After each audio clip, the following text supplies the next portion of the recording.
to Commission Ed, the Air Force Officer Podcast. Here we explore the training and development of America's leaders in the application of air power and the profession of arms. The views expressed are those of the hosts and do not reflect the official policy or position of the United States Air Force, Department of Defense, or the U.S. government. The mention of companies by name is solely for the purpose of discussion and should not be implied as endorsement.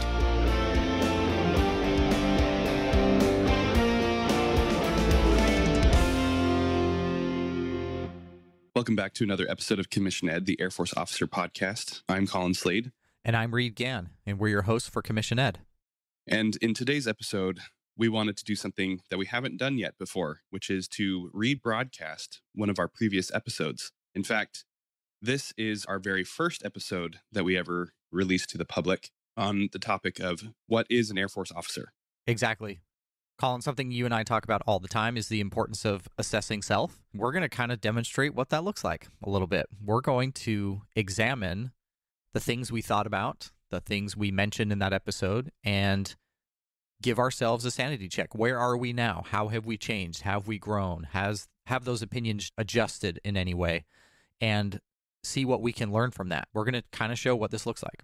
Yeah, absolutely. It's been a very interesting experience over the last few weeks, re-listening to this episode a number of different times and taking some notes on what we thought about officership, what it means to be an officer at that time, and how we have grown over the course of time. So we want to share our thoughts with all of you on what we've learned since we started doing this podcast. If you have already listened to this episode before, feel free to fast forward to the end because the substance of the episode itself is not going to be that different. But we invite you to stick around for the commentary where we share those thoughts. And with that, let's turn it over to us. Never done that before. Yeah. All right, catch you on the backside. Greetings and welcome to Commission Ed, the podcast where we discuss Air Force officership and the profession of arms. And we felt it was important that we start at the very beginning. What is an officer to begin with? So the way that we're going to approach this is we're going to first take a look at the actual legal documents that govern what an Air Force officer is, meaning what do the Air Force instructions have to say about what an officer is. And from there, Reed and I will share our own personal thoughts based on our own experience, our own education, our own development, what we think an officer is, or even what an officer should be.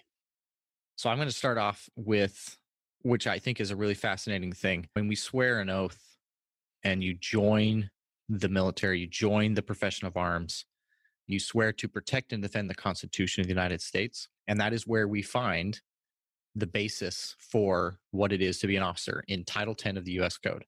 And I'm not going to read all of those sections, but it's subtitle A, Part 2, Chapter 33, Section 532. So if you really want to, you can look this all up. Is this something you can Google, Reed? This absolutely something you can Google. I think there's some really fascinating things in here that I just kind of want to highlight. So first, you have to be a citizen of the United States. I think that makes sense, but believe it or not, that actually can be a challenge for those who are, born somewhere else and come over here and want to join. Have you had to fight with anything like that? Try to work through dual citizenship status with any of your students or anything like that? Absolutely. Yeah. I've had quite a few foreign nationals, people that are brought over to Brigham Young University on a student visa, stop into my office and say, I love your country. How do I serve it? Yeah, it's a really interesting thing to work through. We've had some similar situations happen. The second one is something that I'll come back to a couple times today, is of good moral character. We'll go into that much more in depth when we get into kind of our thoughts on this. You have to be physically qualified for active service. And then the fourth is something, again, I'll come back to. Other special qualifications. Essentially, we get to pick the rules of the club that we're in. Each service basically gets to determine what those things are. So do you want to talk about what the Air Force says it's looking for? Absolutely. So this comes from Air Force Instruction 36-2005, titled Officer Sessions. It's a unwieldy document. It has lots of verbiage in there, a lot of things that outline various special cases for what an officer is. But if you really boil it down to the essential minimum eligibility requirements, there are 8 things that are common across all Air Force officers. As already mentioned, the first one is that you must be an American citizen. Interesting thing about that one, though, I found an exception to it. Interesting. I was not aware that there was an exception. The Secretary of the Air Force personally can make an exception, but it has to be an extreme circumstance in order to make that exception. It would be interesting to dig in somewhere and see where, when, if that exception has ever been made. I suspect strongly that there's a reason that there's an exception in there. Something must have come up. Right. Yeah, that would be a really interesting case study. So second to being an American citizen, anybody who wants to be an officer in the Air Force must not be a conscientious objector. Reed, can you tell us what a conscientious objector is? A conscientious objector is someone who has a deeply held personal moral belief against the use of force. That's the most succinct way I can call it. There are some faith traditions and other cultures that are, deeply held personal beliefs against using force against their fellow men. And those people constitute what is a conscientious objector. Go ahead. Yeah, a familiar example that has come up recently is from the movie Hacksaw Ridge. I don't know if you took the opportunity to see that movie. It's fantastic, but the entire movie is based around this one particular individual who is a conscientious objector. Now, he was able to serve in the military, but he was a private. He was not an officer. And that's an important distinction to make there, is that you cannot be an officer in the Air Force and be also a conscientious objector. Can I add something in there real quick? Please. I think it's important to note that this does not mean that you thrive off the blood of your enemies. It doesn't mean that you have to be a bloodthirsty type individual. It just means you cannot have a deeply held moral conviction against the use of force. It is my most deep and sincere desire that I do not have to use force on behalf of the nation to make my enemies succumb to our will. History has shown that is required, that force is required, and I'm happy to fulfill that role for my nation. I just think that's an important distinction. Sometimes I'd have counseling sessions with my cadets, and they'd say things like, I don't really want to kill people, but I will if I'm asked to. And that's the kind of things we had to kind of talk through sometimes. Yeah, definitely something that we're going to want to address in a later episode about what does the profession of arms mean. And I know we may get into that a little bit later. It would be good to focus in on that specifically in its own episode. What does it mean to be a professional at arms, be in the profession of arms? Yeah. And what does it mean by use of force?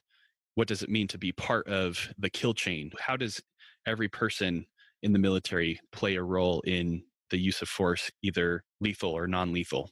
I think that's something that really worthwhile, for us to discuss and help some of our listeners better understand what it is that we do, what it is that they might be involved in if they choose to join or continue with a career in the Air Force or any military branch of service. So that's the second one, is you can't be a conscientious objector.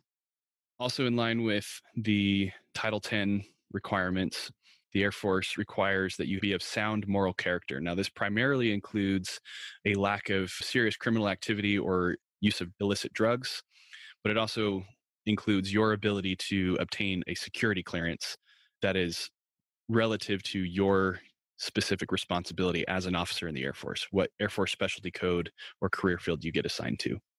After that, after the moral character, we get into age limits.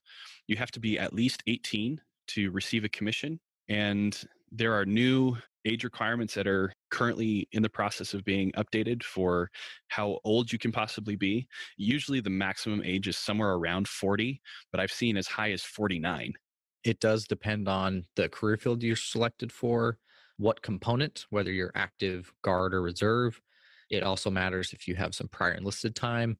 So that's actually a pretty complicated question. And if you are in that boat and wondering if you're on that edge, definitely recommend we get you in front of an expert to work through all those intricacies. Yeah, contact a local recruiter, go to a local detachment, for Air Force ROTC, or get in touch with an OTS instructor or a recruiter. They're definitely the ones that can help you find out if you are within the correct age limit for the career that you want to go into, or just to get into the Air Force at all.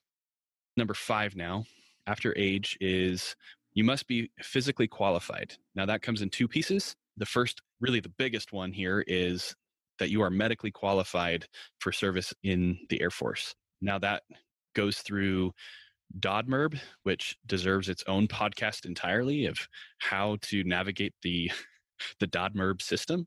What does DODMERB stand for, Colin? DODMERB stands for Department of Defense Medical Evaluation Review Board.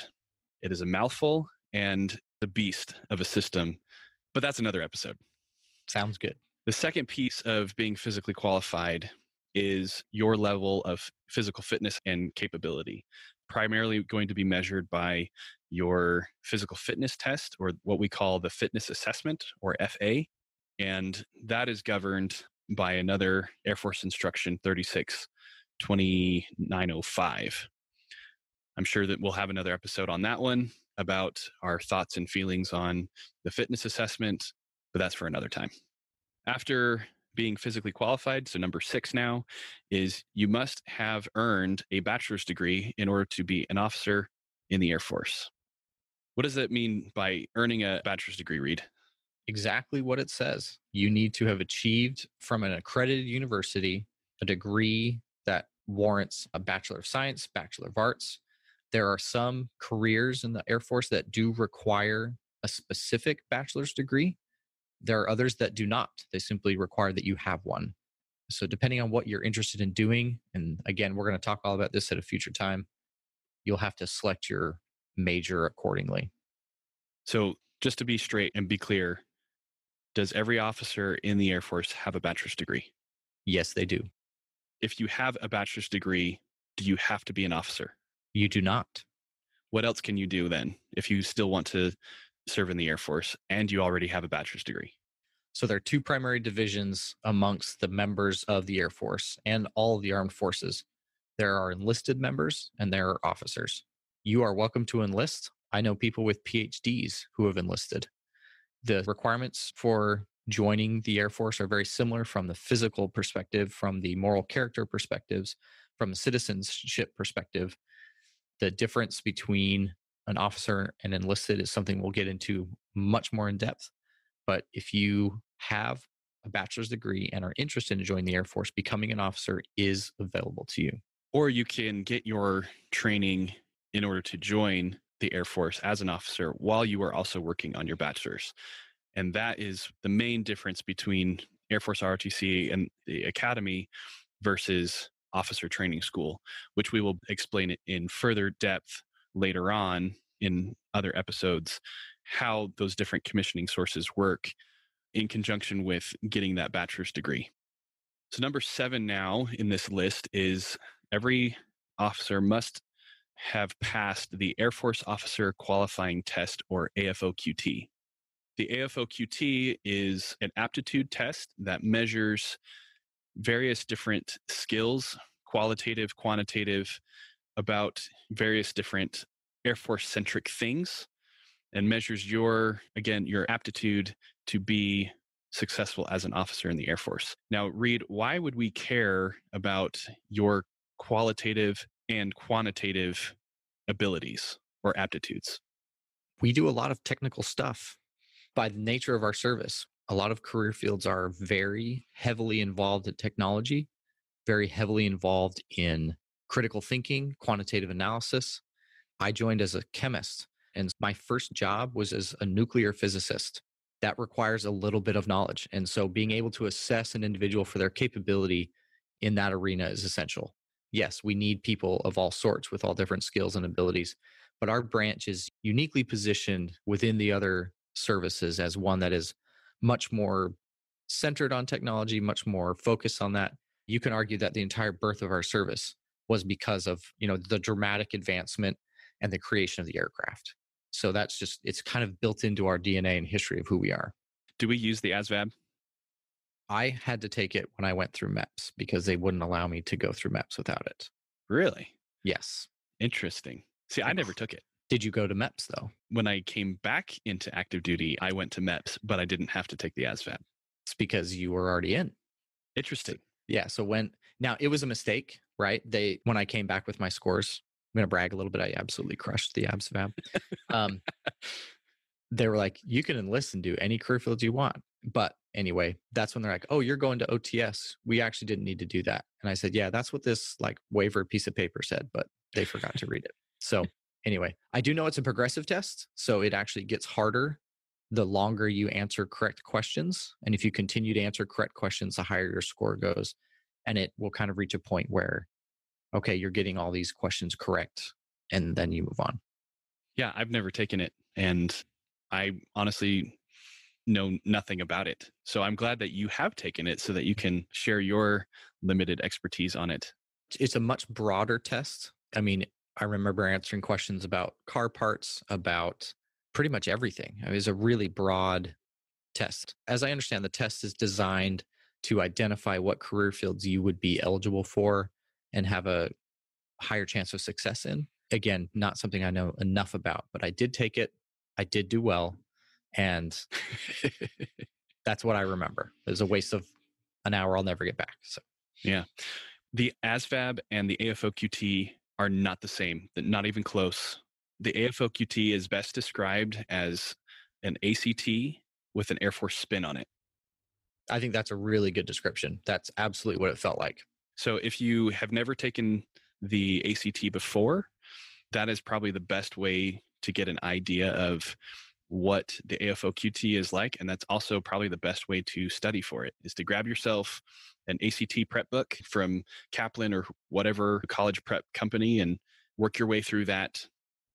We may find reason to do another episode on the AFOQT and preparing for that. We'll see. So that brings us now to item number 8, which is you have to meet the requirements as dictated by the Air Force Academy, Air Force ROTC, or OTS. So whatever those commissioning sources require of you at the time, that is what you must do in order to become an officer. Which brings me right back around to some of the things we talked about when we were talking about Title 10 and that last requirement, other special qualifications, essentially as your military department decides. And then in our Air Force specific requirements, you have to meet whatever requirements we say you do. I think that's a really interesting thing. And that's a unique thing about what we do. We decide who makes it in the club. When you think about Title 10, there's actually a really short list. It's a really short list. Right. And I think that speaks back to the nature of what we do and the fact that by the nature of our service, we can and will give our lives in the fulfilling of our duties. If they have too many requirements, we're not going to be able to produce enough of us if occasion arises. And so that's where it comes into that interesting part of we decide what's important. We decide who gets into the club that we're in. Something I actually really like about this is that it gives me a sense of ownership. This is something that I wanted to be a part of. And now that I'm in, I have some say in what it becomes. It's not too often, I think, that you can join a company with the opportunity to change it into what you want it to be. And that's a really great thing about being a member of the profession of arms. That is a really interesting point. The fact that we, the members of this club, get to decide who gets to join the club with us. But Reed, don't you think that sounds really elitist? I can see that perspective. Except again, the requirements are so narrow and they're so narrowly focused on one essential thing, someone who possesses moral character. And I think if you possess moral character, that to me is the antithesis of elitism. Yes, there's some selection involved. Yes, you have to meet certain physical requirements. Yes, you have to be a citizen of this country, but you also have to possess moral character. And a person of high moral character would seek out diverse opinions, would seek out diverse experiences, would seek out people different from themselves, because they wouldn't care as much about who you are. They're going to care more about what you do and how well you do it. So I can understand that perspective, but I would counter that moral character piece, if we do that, that will get us where we need to be. Yes. My contention there is that good moral character is poorly defined. So let's explore that. How would you? All it says in Title 10 is of good moral character, but elsewhere in Title 10, it does not define good moral character. The Constitution does not define good moral character. So how do we define that requirement and when it's being met? Which is really interesting because that's what I think I focused most of my time as we prepared for this episode and thinking about. What are those traits? What are those qualities? What are those things that I think qualifies someone? Did you have a similar experience, Colin, as you were preparing for this? Did you kind of think about that, or what aspects were you thinking about? Yeah. So, yes, here's what I'm going to say.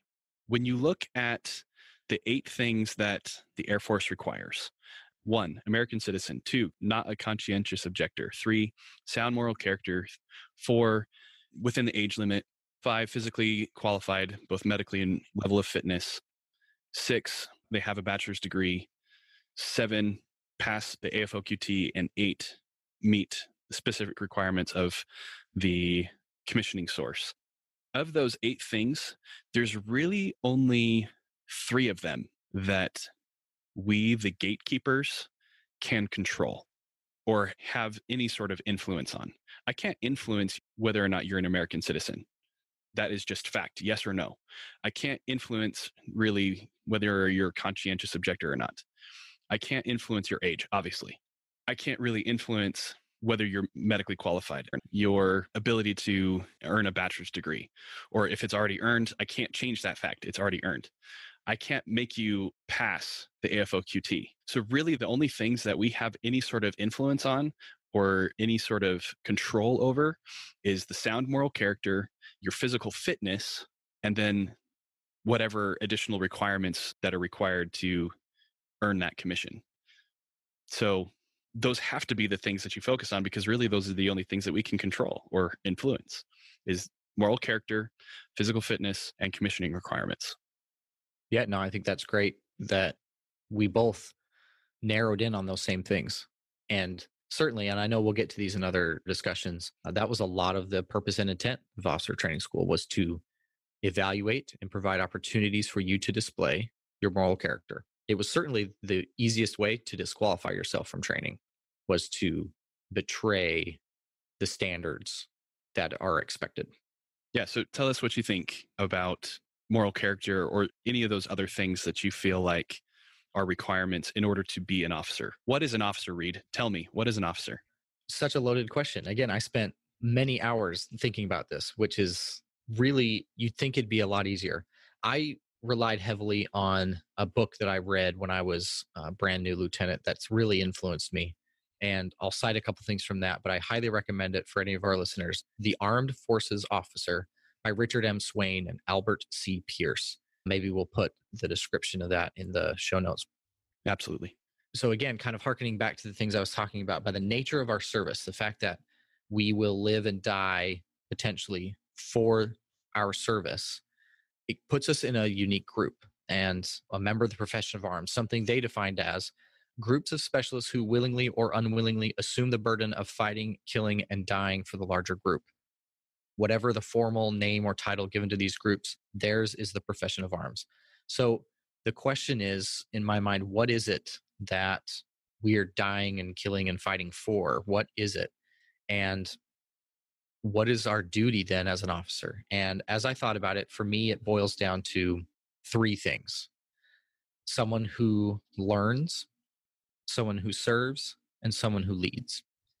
And there's a whole lot in there. For me, learning, one who is able to learn displays a necessary humility. By the fact that you are willing to learn, you recognize that you don't know something. That implies a humility, and also constant change in the Department of Defense, in the world geopolitical stage, in conflict, whatever you want to say, it's always changing. So you have to be someone who's willing to learn. Serve. You have to be someone who is thinking about the benefit of others, thinking about how you can help others, thinking about how you can give of yourself to improve the station of other people. And then lead. Another great quote from that book: fighting and leading those who do is the unique role of the armed forces officer. And that for me is the biggest. If I had to pick one of those 3, it's that idea of leading, because everyone, every situation, everything requires a different approach. That doesn't mean that I'm a director. I don't tell people what to do unless that's required. I don't need to compel them unless it's required. Leadership is a gift granted by those who give you their followership. And if you can find a way for your followers to give you their followership, then I want to be that person and I want to follow those people. And so for me, that is what I focus my career on becoming, someone who other people are willing to give their followership to. I have a position of legal authority, but that does not make me a leader. That is something given to me, and it is a gift. So for me, that's what it all boils down to. Learn, serve, and lead. Now I'm going to push back on you a little bit because that's what I'm good at. And any enlisted airman, A1C or even Airman Basic up through Chief Master Sergeant can do those exact same things. They can learn, they can lead. So what is the difference there? Why are they not officers? Because it is not their responsibility to be accountable for the results of everything that occurs. So that doesn't mean that they're not responsible for what they do, but ultimately, by legal definition, the officer who is in charge of whatever it is responsible for the outcome. So really, it's not about moral character. It's about responsibility then. That's fair, except those who will be successful must possess the moral character to achieve the results that are expected of them. In order to be an officer, you need the responsibility of being an officer. But in order to be successful as an officer, you need the moral character. Yes. And I think what you're getting at is just because you've checked all the boxes next to all of those things in our list, according to Title 10 and the Air Force instruction, yes, you can become an officer legally, but that doesn't mean that you will be successful. That doesn't mean people will follow you. That doesn't mean that you will accomplish the mission. And so I think both you and I want to develop the type of leaders that we would want to follow someday. Oh, absolutely. For sure. I want to develop the type of leaders that are going to be better than me, better than you, better than any officer that's currently serving. No, I absolutely concur. Absolutely. But my point is that there is something that's different about officers than the enlisted, either junior airmen, NCOs, even senior NCOs. Clearly, senior NCOs are the best leaders in the Air Force, are they not? Would you argue against that? Collectively, they have more experience, they have more technical knowledge, they have hopefully more moral character because they've been in and around the military culture for so long, the chaff has burned away. All that's left is those of good moral character. Now, we know that's not actually true on an individual basis, but collectively, that top 3, top 2, and top 1% of the enlisted force are the best leaders in the Air Force, but they are not officers. I don't think leadership is unique to officership. Oh, absolutely. I agree with you 100%. So yeah, absolutely. They're some of the best leaders we have, certainly. So my point is that there is still a difference between an officer and a senior NCO or non-commissioned officer. And I think I just said it. It is that word commission. There is something about the commission that makes the officer versus the non-commissioned officer. I haven't fully figured out what that is, but I'm excited about the prospect of, through our conversations, through feedback from our listeners, better understanding what that commission really means. And ultimately, doesn't that get down to the heart of why we're doing this podcast, Commission Ed? Absolutely. We want to better understand, what does the commission mean? What does it mean to be commissioned? What is a commissioned officer? How does that change the person from just being a leader, taking someone who is a leader or has the potential for leadership and making them an officer? It's a difference between leadership and officership. They're not the same thing. All right, Colin. So I kind of gave you my top things I think about when I think about how I want to develop an officer, what I think they need to possess. What are those things for you? What are those things you think about as you are counseling, training, interacting with your students? I'm going to be totally upfront and honest. I don't know. the process of trying to figure out what an officer is over the last few months since we decided that we were going to do this has led me to think that I have no idea what an officer actually is. But again, that's why I'm so excited to figure it out, because I'm an officer legally on paper. People know me as an officer. I am Captain Slade. I am a captain. That is my rank. That is my title. That is my authority, but I don't know what it means. So I'm excited to find out what that means so that I can be a better officer for myself, for my family, for the airmen that I lead, for the cadets that I instruct. I want to be a better officer. But beyond my admission of not knowing what an officer is, let me give you some thoughts about what I think an officer could be or should be. I recently read a book called The Drill Master of Valley Forge. It was a biography of Baron von Steuben. I'll include it in the show notes. Had an explanation there, and I believe I sent it to you, Reed, of what an officer should be according to the understanding at the time. So this was 1777, 1778, very different time period, yet what the understanding of an officer at that time was, I think, still applicable today. The book described the officers and von Steuben as a father figure to his people. Now, Reed, you have kids? I do. I have kids. You and I both know what it means to be a father figure.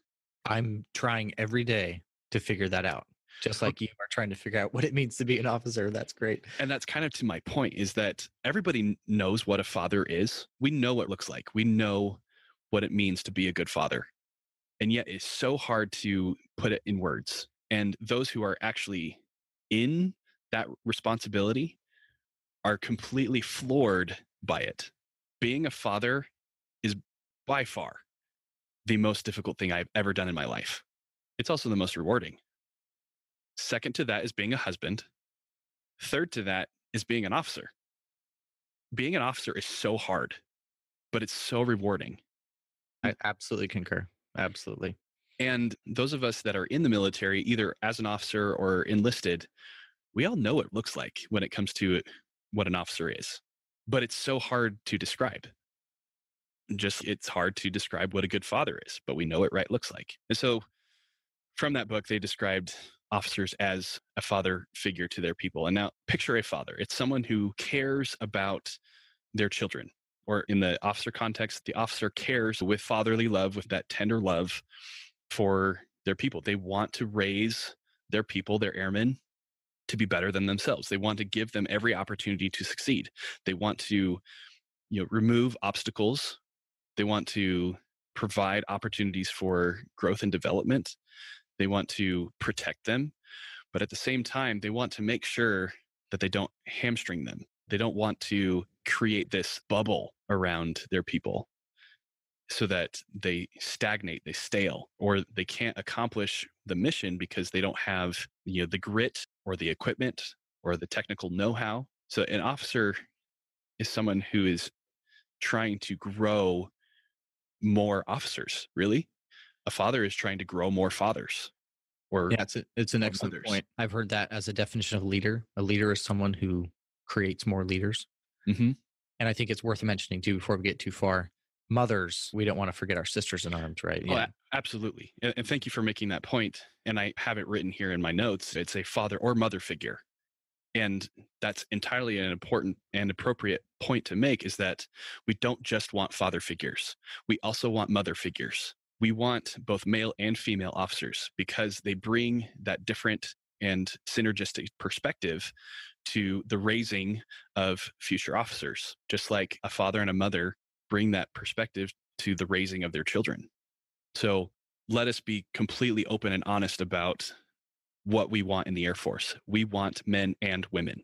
We want good men, good women of moral character who can be father and mother figures to their airmen. Now, that does not mean that they have to be fathers and mothers themselves. It is a figurative role that you are in this position of responsibility, of love and protection and fostering growth of these people that you are responsible for. Thank you, Reed. Yeah, absolutely. And with that comes this, what we call emotional intelligence, this ability for you to understand another person's perspective, their feelings, their thoughts, their strengths, their weaknesses, just as a father or mother would know of their own people. That you have to know your people in order to help them grow. If you don't know who your people are, then you're not being a good officer. You may have the title, but you are not functioning as an officer. Yeah, being able to connect on the appropriate level with your folks in order to bring them the success they are seeking is a challenge. We have people from all types of backgrounds and experiences, and I only have one background and experience. Right. And I can't only rely on the tools that were successful in getting me where I am today. I have to figure out what it is about them that makes them who they are. And that is hard. It's hard work. It's deliberate work. It's not something that people just have. Yeah, it doesn't happen by accident. Yeah, that's something that I grow impatient with, that, oh, they're natural leaders. I think there are people who have some characteristics that lend them to be more successful, but I do not think that leaders are born.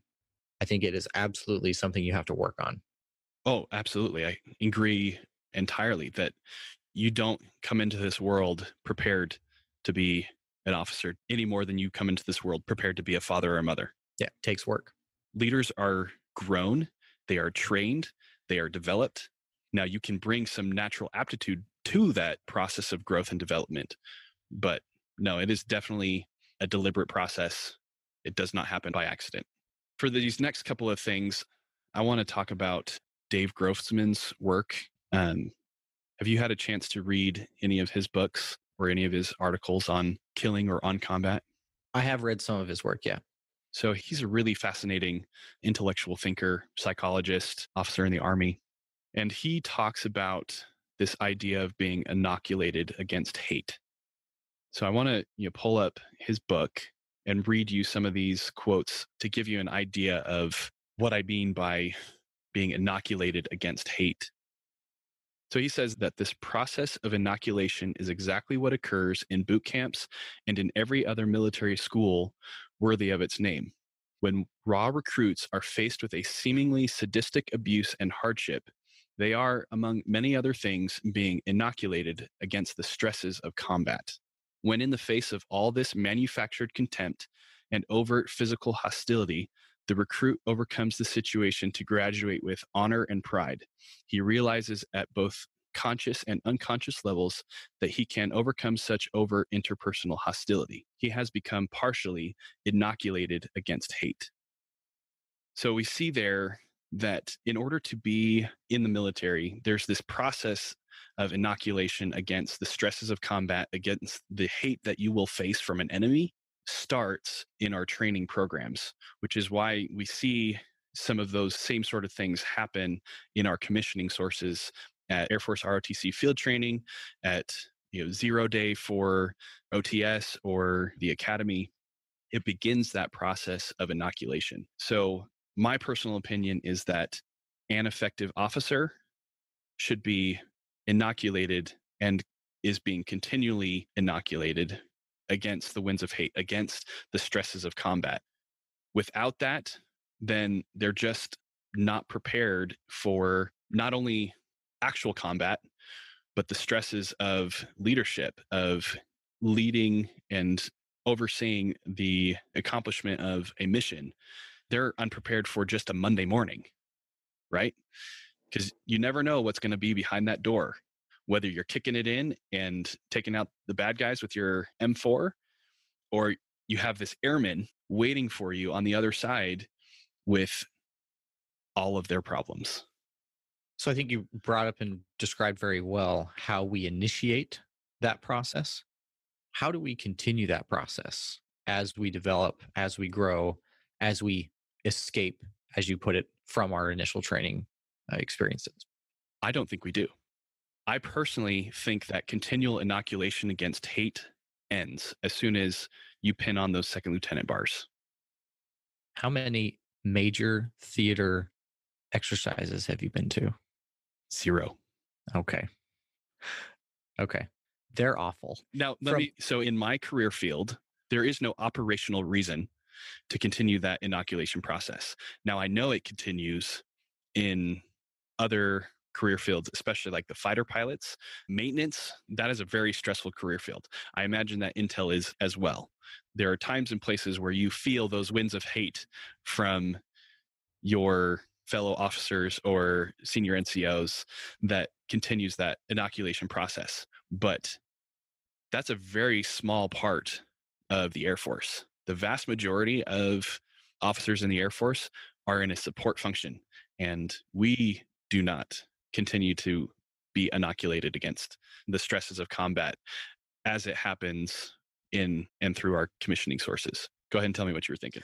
No, just that's one of the probably underlying reasons we do some of these major exercises. I'm talking like red flags. I'm talking theater level, thousands of individuals involved, aircraft flying, made up scenarios, late nights, 24-hour watches, all that stuff that we do at great expense to the members and to the federal government is to ensure that you are being stressed, ensure that you are being tested, ensure that you are ready for when you have to actually do these things in real life. And I've had plenty of opportunities to be inoculated in those types of training environments. I'm glad. I have not. Okay. You've done 2 deployments and I haven't. So there's that. And it's one of the reasons why I'm such a fan of drill, is because I feel like that is one way that we can continue to inoculate the support officers and their airmen against the stresses of hate. Once you leave your commissioning source, you never drill again, ever. Unless it's in a very short spurt for some ceremonial function. Change of command, that type of thing. Or you're in trouble. Yes. You could also argue that would be, and this is something we can talk about later, where physical fitness and unit physical fitness could come in. Emphasis on the word could. Yes.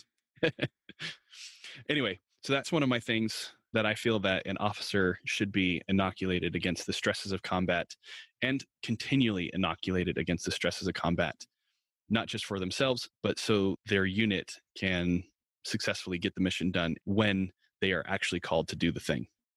Continuing on with Dave Grossman's work, he talks about this idea of a well of fortitude being a key characteristic that allows somebody to bounce back from the stress of combat. So he says, one key characteristic of a great military leader is an ability to draw from the tremendous depths of fortitude within his own. And in doing so, he is fortifying his own men by permitting them to draw from his well. So not only does he have this well of fortitude, or this ability to stare into the depths of darkness and hate and remain cool, calm, and collected himself, but because he or she is able to remain strong in that circumstance, their men are also able to do it. Their airmen are able to draw on their strength in order to continue to be successful. So I think that an officer is someone who is not only inoculated against hate, but has a well of fortitude that is big enough and full enough to feed not only themselves, but their people. Does that make sense? Yeah, it absolutely does. I've not heard it put in that term, but I absolutely see that manifest in a lot of ways. I think it's one reason we talk about bearing at training, right? Because when things are getting difficult, and this is something I would constantly instruct my students on, the importance of maintaining bearing. I guess we should define that for some who may not know. Maintaining a stoicism in the face of stress, not using nonverbals to display discomfort or to have an emotional or physical response to a very stressful situation, is maintaining bearing. Like not giggling at something you think might be funny when the situation doesn't call for it. Sure, yeah. Not flinching when someone's in your face a little bit, like showing that you can be someone who can be relied upon, someone who has, as described, a well of fortitude that can be drawn from. Because when you're in a position of leadership, that opportunity will come. Something bad will happen, and your folks are going to turn and they're going to look at you. And yeah, if you do not have that well of fortitude ready, then you will have failed them. Yeah. So Grossman continues to say, this is why fortitude rather than courage is the proper word to describe what is occurring here. The opposite of courage is cowardice, but the opposite of fortitude is exhaustion. When the soldier's well is dry, his very soul is dry. That's fascinating. And this is from his work on killing? This is from On Killing. Okay. One more thing from his work that I think is, and really wraps up what I think is important as far as what an officer is this idea of responsibility and accountability. So Grossman says, the responsibilities of a combat leader represent a remarkable paradox. To be truly good at what he does, he must love his men and be bonded to them with powerful links of mutual responsibility and affection. And then he must ultimately be willing to give the orders that may kill them. So what we see here is, as mentioned before, that fatherly love and affection towards the airmen, towards their people, but a willingness to make the hard choice, to send that airman to their death, if that's really what is required, and a willingness to own the consequence of that decision. Now, most officers are not going to be put into a position of making that type of life or death call or order for their airmen, but we are in a position of responsibility and we have to be accountable to it, because by the decisions we make, we can put an airman on a path to success or a path to failure. We can change their life for good or for bad. And that can be a temporary thing, or in some circumstances, it can be very permanent. And as an officer, you need to be prepared. You need to have the willingness, the capability, the aptitude for making the hard decisions and owning the consequences of that decision. Now, I think that in my limited understanding of what the commission is, I think that's really where it's at, is that responsibility and that potential for command. A senior NCO, as awesome as a leader that they may be, will never be a commander. But built into the commission of an officer is that intrinsic possibility, that latent possibility for command, where you have to make that call, you have to make that choice, and then own the consequence of that decision. Now, on that note, if you'll allow me, I'm going to wax religious. If you can quote for me or look it up and read it for me, John 3:16. So I think I know it, but because I think I know it, I'm going to actually read it. All right. John 3:16, for God so loved the world that he gave his only begotten Son, that whosoever believeth in him should not perish, but have everlasting life. So we see in this verse an officer in action. We see God, the Lord of hosts, the captain, who loves his son, who loves his servant, who loves his airman, but makes the call to send him and have him die in order to accomplish the mission. I had never read that way. So, not saying you're wrong. I'm just saying I've never read it that way before. That's a really great point. It's obviously from a Christian context, but it shows kind of what we're looking for in an officer. We're looking for godlike men and women, people of good moral character, godlike moral character, who are willing to love their people and yet make the hard decision to send them to do the hard thing and own the consequence of that decision.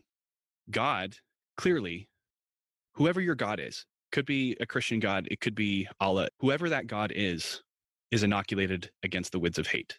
Whoever your God is has a well of fortitude that is big enough and deep enough for their people. God is willing to make those hard decisions and own the consequences of them, because God is consistent and God is eternal.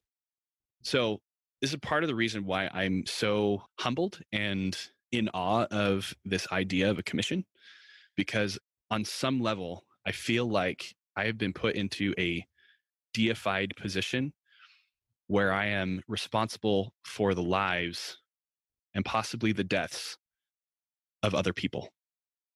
And I have to be willing to own those decisions and consequences. I think it's a big deal.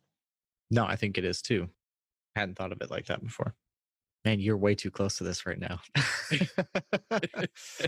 Oh, man. But that's good. I mean, that's what you're doing right now. So that makes sense. And, I recognize that when we use that type of language, nobody will ever measure up. Mm-hmm. But that doesn't mean that we can't strive for it. Yeah, no, absolutely. A lot to think about. So, Reed. Yes. Do we have a better understanding of what an officer is? Maybe a little bit. Certainly give us something to think about. But getting back to something that I mentioned on my list, if you will, as someone willing to learn, I think it's essential to recognize that we don't know everything. And that's what we're here to do.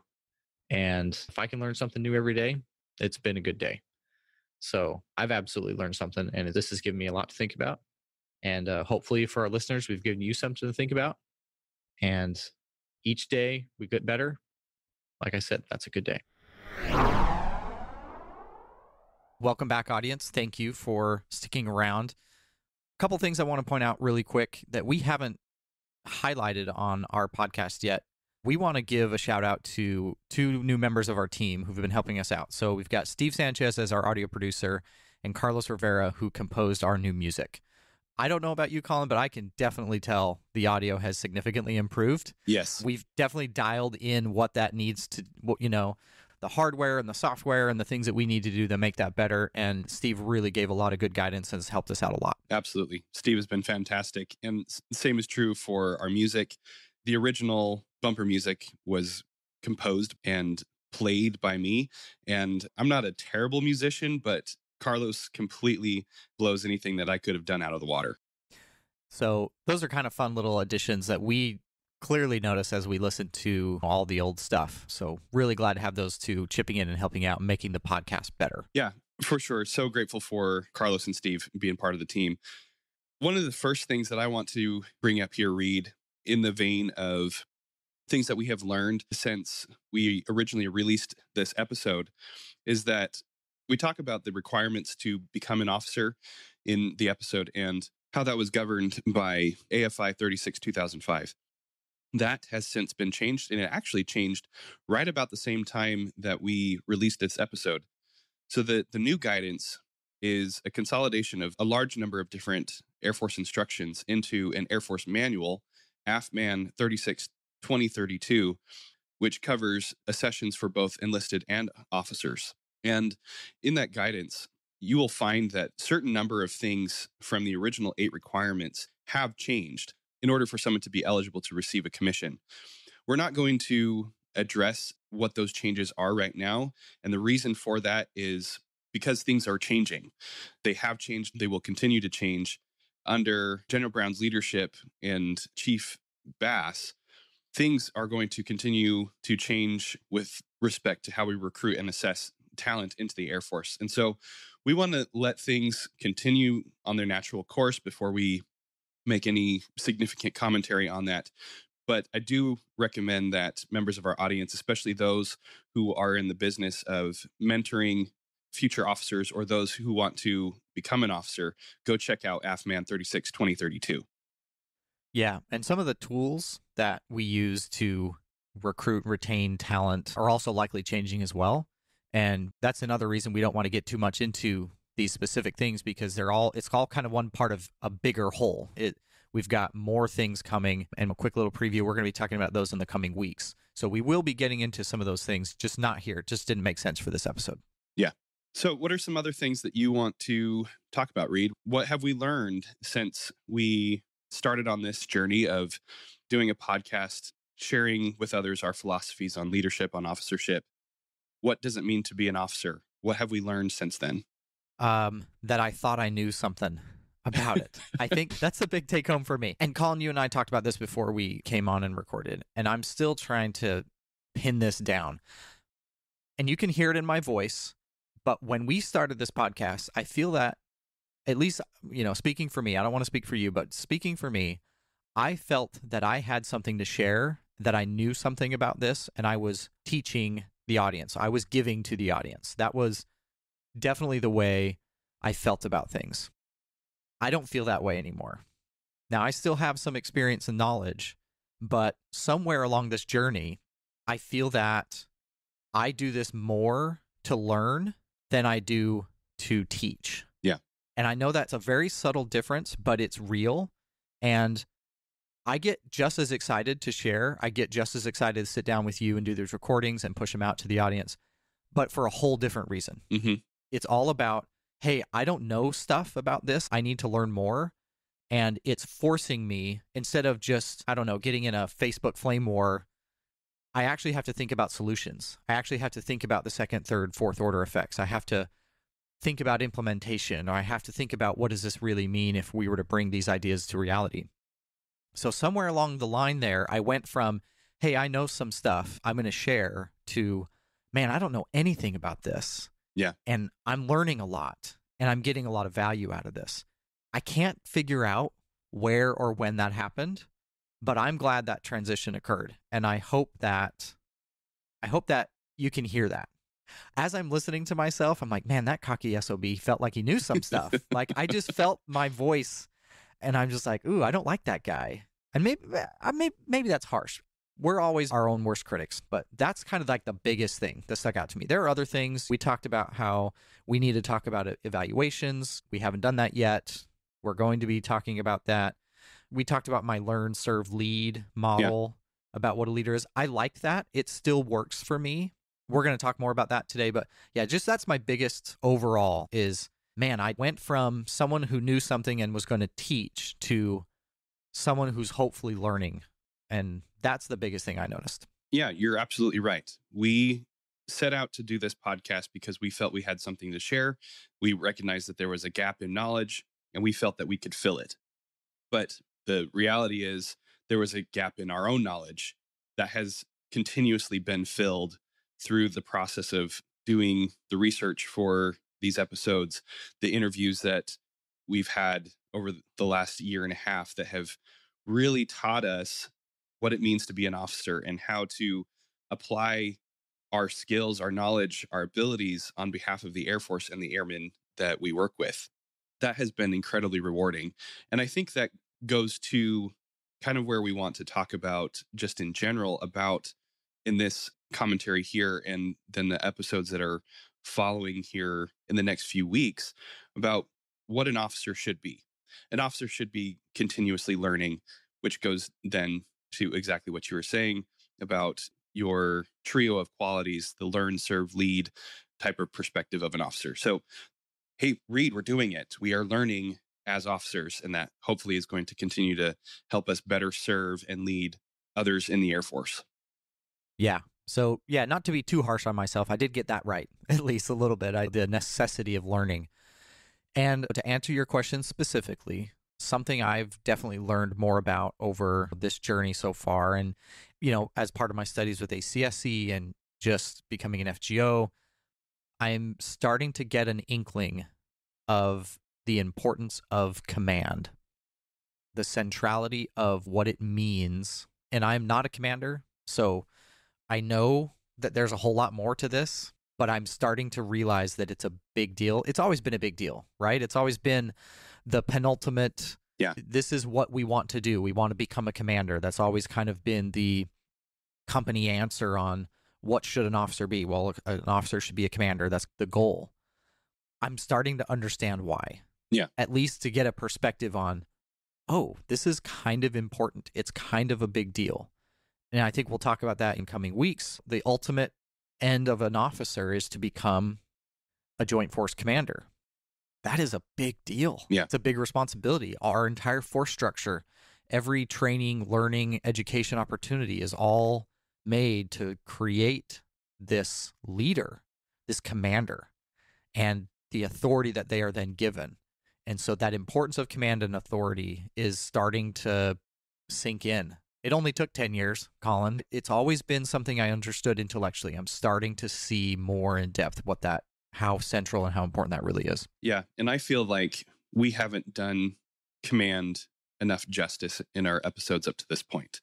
We've talked about it, but we haven't really done it justice. What it means to be a commander. I mean, not that you and I could do it justice because we don't have that experience. We've never held the burden of command. And oh, yeah. We're going to have to find some folks for sure. Oh, yes, for sure. And that certainly is then on the roadmap. Our goals for the future of this podcast is to bring in commanders, people who have had that experience. And we got a taste of it with Colonel Fred Thaden in his episode on officer development and the perspective that he had of having been in the highest levels of leadership within the Air Force. But yeah, it's definitely something we need to spend more time on, both you and I individually, because we are officers. We see the potential that's before us to eventually be in positions of command, and we need to be ready for that. But we owe it to our audience as well to help them understand command and why they should or should not pursue it. Yeah. Yeah. Colin, something you brought up in your episode with and your discussion with Colonel Thaden, maybe you don't want to be a commander. If that's how the structure is built, if that's how the education is driving, if that's kind of the whole point, what does that mean? Right. And those are all things I don't think we were thinking about when we started. We certainly were I think not. it was. I know I wasn't. Yeah. It was, how do you get into OTS and survive it? And I hope we can still continue to provide value there for our audience. Same with ROTC. How do you get into it? How does it work? How do you get out of it successfully, or whatever that means for you? And I do think that's still part of our core identity. But the other thing we talked about is we want to explore officership, what it means to be a member of the profession of arms. Yeah. And boy, howdy, I keep learning that I don't know a whole lot about that end. And because this is a journey, this is not a destination. Yeah, lots to still learn here. Yeah. So command is a big one for sure. On my end, something that I know that we need to talk more about is the actual authority of the commission and how it comes to us from the Constitution. I mean, we've had some discussions around the Constitution and its importance and our responsibility toward it. But I think that there is more for us to explore, especially with respect to the special trust and confidence that is given to an officer as a steward for the Constitution on behalf of the American people. I feel like I need to spend more time with the Constitution, understanding why it exists, how it has persisted up to this point, and my role in protecting it.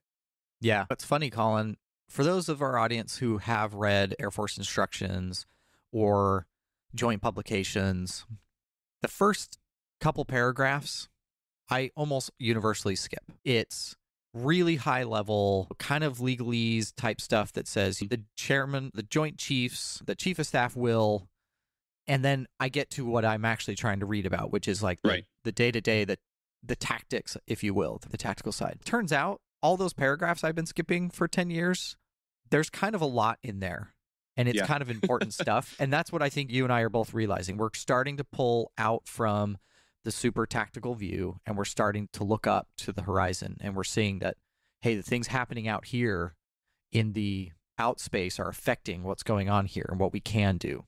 For sure. And I remember, we did a recording with some fellow podcasters, and that was something they mentioned about officers, right? They need to be looking up and away instead of down and in. And I'm seeing that. Yeah. And a big part of that is understanding how those other things outside of the Air Force affect the Air Force, such as the political and economic environment, and what we can do as officers to take advantage of those different opportunities outside of the Air Force, or to protect our people from them as best as we can. Hey, real quick plug here. The Air Force recently announced a series of options to transfer to the reserves or to get out of your active duty service commitment early, and a program called PALS Chase. And we'll provide a link in the show notes to some of those announcements. But Colin, just to amplify what you're saying, this example of this program is a perfect example of what we're talking about. The Air Force has too many people. They're at a 20-year retention high. What does that mean? They're going to stop assessing as in high numbers. These are voluntary options right now to get out of your service commitment. Yeah, for right now. But if we retain too many people for right now, they may turn into involuntary. That's going to impact you. It's going to impact your folks. This is officer and enlisted. One of the categories I was looking at is the linguist category, the 1N3. So they're a group of intel professionals, incredibly skilled and talented. They learn crazy hard languages and they do it really well. Those career fields are universally overmanned from airman basic to senior master sergeant. Oof, that whole career field is feeling, oh man, what's going to happen? Yeah. That's the kind of leadership challenge that if you're too in the weeds, you're too tactically focused, you may not be paying attention to the fact that the economic situation has led to this increased retention, which is leading to a potential force management of people, which could lead to people getting kicked out, which is increasing the stress of my airmen, which is why they were late today.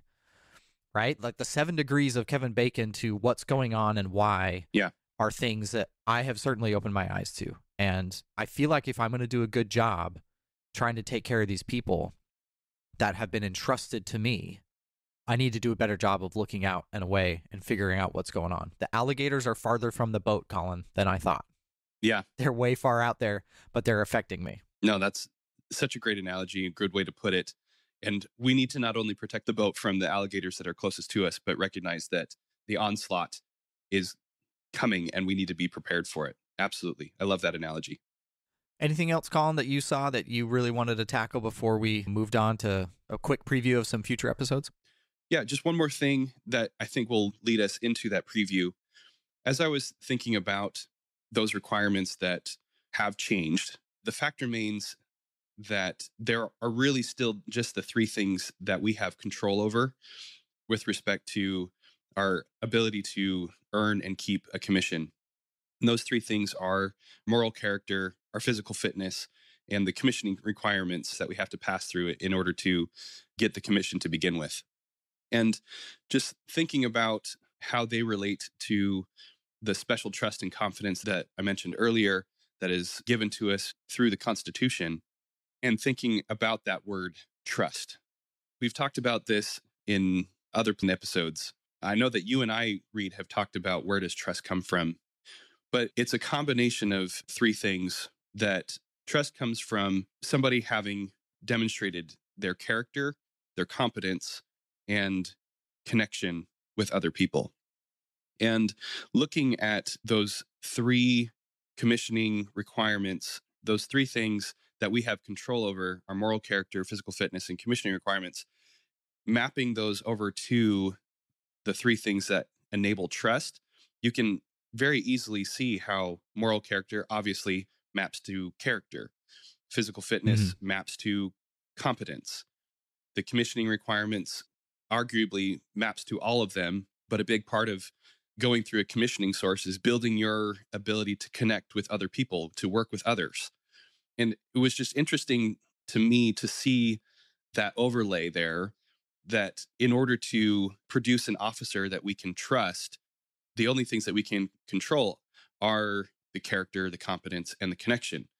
And with that thought in mind, I went through the your learn, serve, lead trio, and you can see how those map to character, competence, and connection just the same.